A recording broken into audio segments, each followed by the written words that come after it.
welcome back to Founders Fail, Lessons Learned. My name is Jose Castillo, and we're so glad to have Aranb Chakraborty here with us. He is one of the co-founders of Flow MedTech. Aranb, thank you so much for joining us today. Very excited to be here. Thank you. So one of my favorite quotes in talking about failure is by Napoleon Hill, and he says, "Most great people have achieved their greatest success one step beyond their greatest failure." Is that something that you find true either in your own life or viewing other founders? Yeah, absolutely. So to dig into that a little deeper, what is maybe a moment in your life or business or personal where you've seen a failure and then seen a success right after that?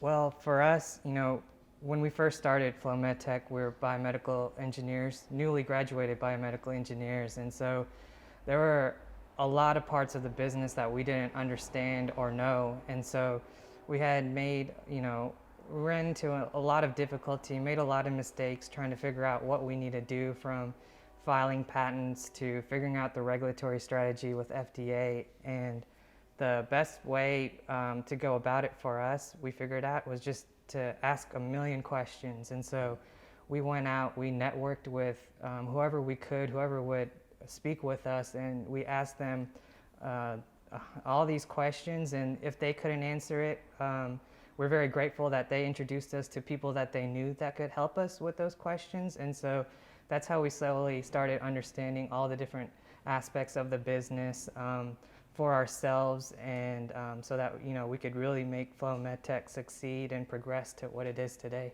So let's step back a little bit. What does the word failure mean to you? Because there's a lot of different definitions of it, and particularly founders and entrepreneurs view it a little bit differently.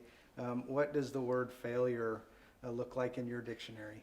To me, failure is just, when something doesn't go necessarily the way you initially planned it to go.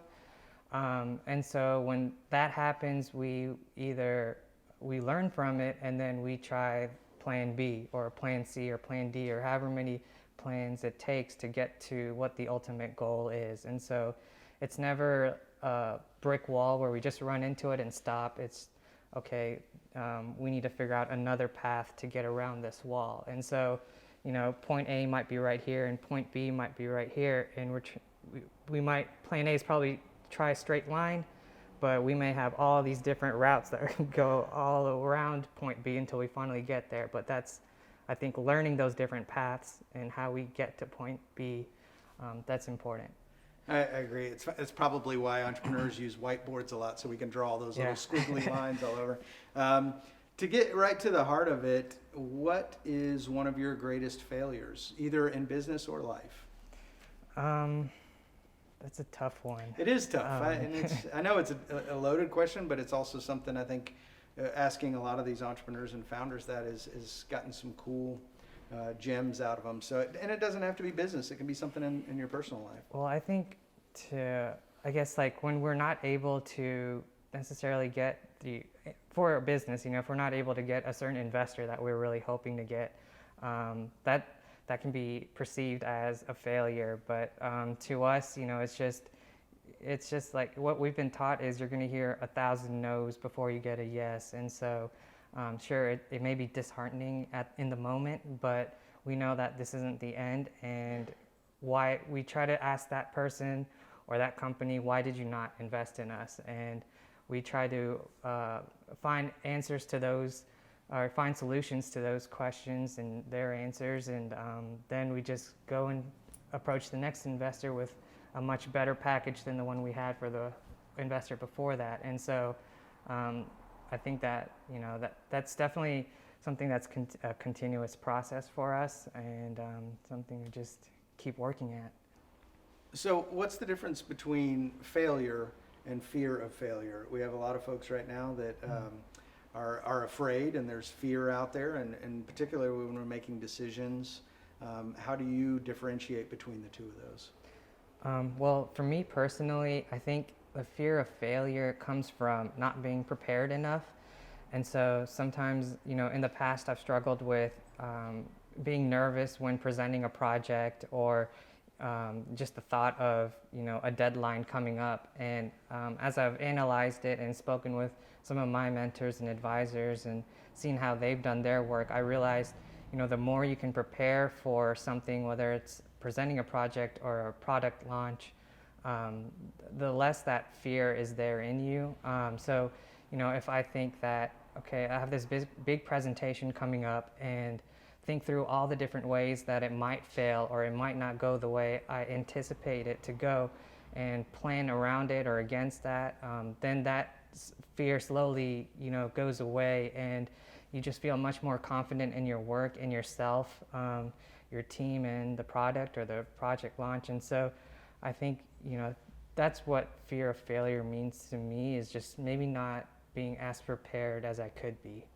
It's amazing when you watch somebody who is so confident at what they do, and it comes from all those hours of hard work and prep that you don't see. So I agree absolutely. 100%. So what would you say to somebody that is trying to get better at failure or the fear of failure? Are there some tips and tricks that you use or that you would recommend to others to help with that? Well, like I mentioned, if I feel really nervous or I feel like something's not going to go right or as I plan, I just try to really, calm myself and try to think through it. And, why do I feel this way?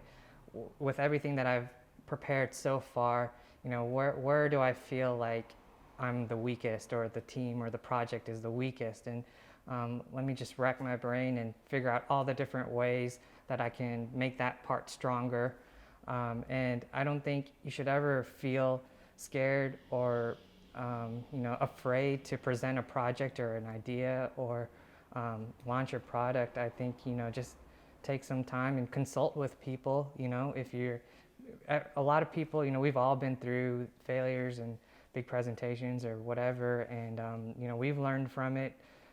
We have a lot of advice to share, and some of my mentors say, they've made 1,000 mistakes in their lifetime, and it's okay if we make 1,000 more, but make sure they're not the same mistakes, right? And so we're there, and just talk with people and think through things, and I think you should feel a lot better about yourself and what you're doing.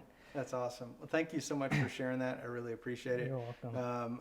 Aranb, it's been great to talk with you. We also want to hear your failures as well, and be able to share those stories. And you can do that on social media with the hashtag FoundersFail.